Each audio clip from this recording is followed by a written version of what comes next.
Hello to everyone gathered at the Abby's Hope Thanks for Giving party and concert. I have been with you in the past, and I would love to be with you again. But there are a few things going on right now, if you didn't notice, and so I'm honored to join you via video. I want to thank Alan Korn, your executive director, my friends Scott and Katie Taylor, Abby's parents, and your board chairman and president, Tim Peleni. Hi, Tim. Jim Hovland, mayor of Edina, and all the supporters of this inspiring organization. For 10 years, Abby's Hope has been dedicated to raising awareness and advocating for comprehensive safety standards for all pools.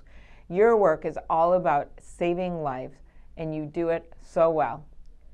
As you know, an average of 2 kids age 14 or younger die from drowning every single day. And 5 more end up in the hospital with related injuries, some of them permanent and some of them debilitating. The Taylors were the ones who brought these issues to my attention. Of course, it was from a tragedy, but they never gave up believing that Abby's spirit would live on, and it would live on in saving other lives.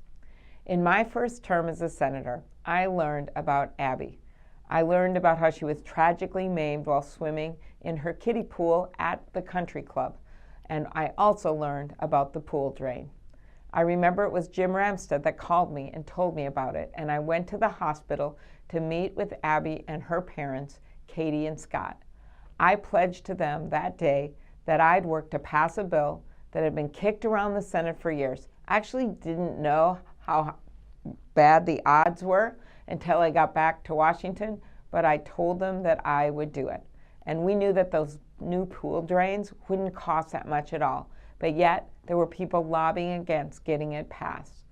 So I went back to Washington, and then Scott, man, he put on that charm offensive. Well, maybe I should just say the lobbying offensive. And he would call me every single week. He believed that even as a freshman senator, I would be able to get this done with Ted Stevens and Danny Inouye and all these lions of the Senate that chaired the Commerce Committee. So I wasn't sure, but I knew that for Abby and for Scott and Katie, I would do my best. So I actually reached out to Ted Stevens, who's sadly no longer with us, a senior Republican from Alaska. And I remember when I told him the story, he said, you know, we don't have a lot of pools in Alaska. It's pretty cold, but I used to be a lifeguard, so I will help you out. What a difference that made. 10 years ago, we got that bill passed, and we actually improved the bill because in the past, it was just about pools going forward.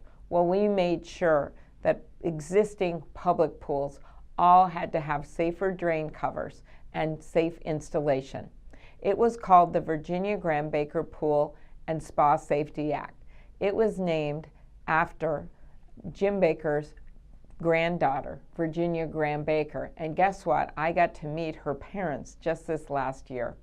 She had died in 2002 when a spa drain trapped her under the water, just like Abby. No parent should have to go through what Virginia and Abby's parents went through, and what their families and communities went through, and certainly what they went through. One of my proudest moments in the Senate was when we got the bill passed. We got it stuck in an energy bill, I remember, and I also remember that there were some senators mad at me, and oh man, it was something.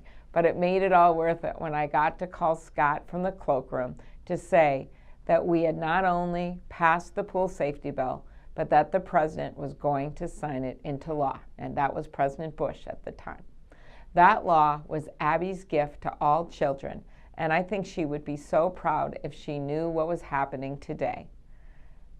Today, we have learned that there have been no deaths, at least when I last looked about a year ago, of kids from these drains, when in fact, in the past, a number of kids were dying each year. Think of what she did. I got the privilege of meeting Abby on many occasions, and I know in her young age how much she cared. She literally told me from her hospital bed that she never wanted it happening to another kid again. That was Abby. She said she wanted the whole world to know about what had happened to her. She had that bright smile, and it was that smile that guided us. It was because she wanted to make sure no child ever had this experience. And guess what? When we look at the numbers, her wish came true.